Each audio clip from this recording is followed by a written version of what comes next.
Welcome to JasonWhiskyWise. Myself, Jason, today bringing you whiskey review into the Talisker Port Ruighe. Now, it looks like it's spelled Port Ruighe, but it's actually pronounced Port Ruighe after the city in the Isle of Skye, or actually the port. So, we're going to pour ourselves a dram to begin, and if you haven't missed any of the other videos in the series, I'll leave it linked in the top corner so you can go and check it out. It's pretty much a Talisker playlist, and we've covered so far the Talisker 10, the Skye, the Distillers edition, and also the Storm. And we've got quite a fun lineup coming up. We've got the 18, the 57 North, the 25, the 30, and the Neist Point. And if we're lucky, I might pick up a 35, depending on how the older expressions do go. So I'll actually do that here. So we've got a little bit of a dram poured. Mr. Bananas is recovering quite well, actually, in this video today. And he's still off the whiskey, though, just in case. You know, you're never too sure. But so, Talisker Port Ruighe. Now, this is an expression from Talisker. It's a no-age statement, bottled at 45.8%, like all the other Talisker expressions.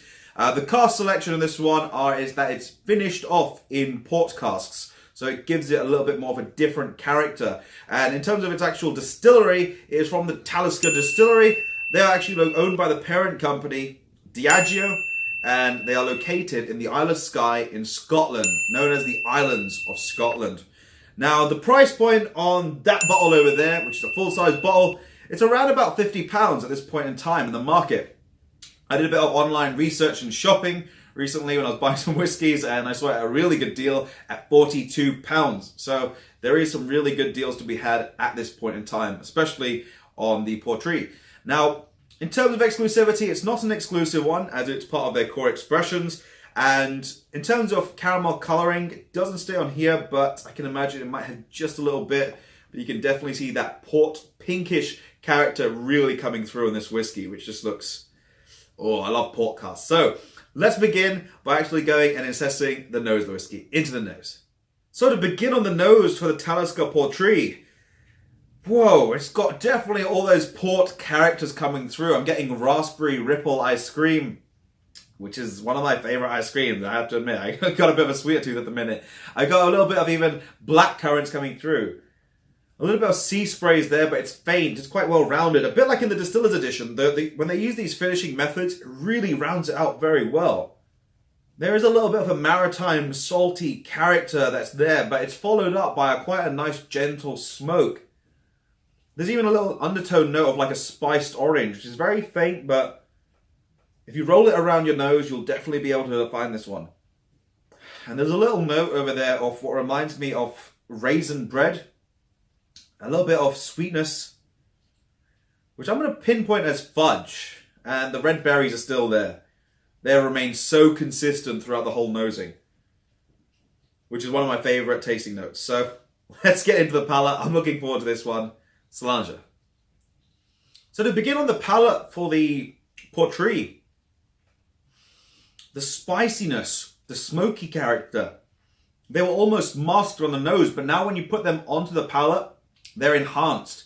And that whole surprise character really comes to light.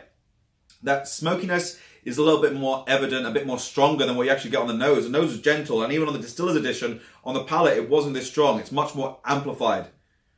One of the characters I really got, though, quite dominant, was a spicy character. And it was like a little bit of a chili flake combined with a little bit of black pepper and freshly cracked black pepper just before you put it in your cooking, that sort of thing. If you actually get a black pepper pod, put it in your mouth and you bite it, that sort of heat ignites on the palate, followed up by a little bit of a chili flake, which really sparks a little bit of activity all over the palate, and the senses just go all over the place.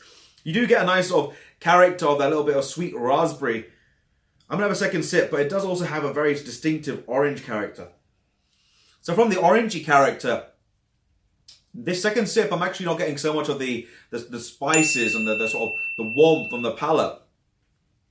It starts out kind of like a Vimto bonbon sweet. So if any of you tried Vimto, the juice drink, it actually reminds me of that. It's got sort of a nice sweet, fruitier approach on the palate the second time round. It's got a little bit also what I would say is a bit like red licorice. A little bit sweet. It's almost edging into black licorice, but then it jumps straight back into red licorice.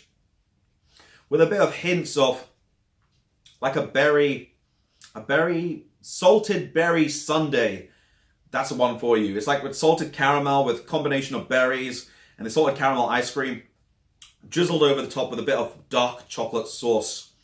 And the overall texture on this one is, again, medium full, quite nice and rounded, very different from the Talisker Skye, which was much, much softer.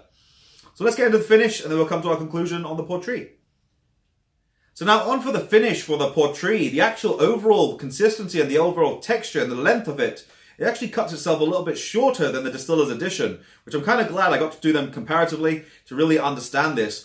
It does go to, I'd say, a medium finish, and then it cuts itself off. You're getting these notes of these malty notes. The salty character is almost faded, and then you get almost like a vegetal, sort of like a charred or a toasted capsicum, a bit of plum chutney, and a bit of dark prunes that have just been sort of squished together, and you're just taking a bite out of that.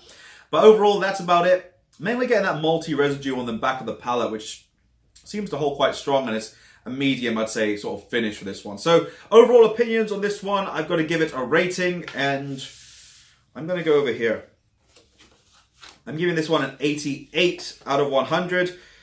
Reason being is because I just compared it with the actual Distillers edition. I'm actually able to then judge it much more securely. And my personal opinion on this one is that I really like the character that they've infused the port with the peat from the Isle of Skye.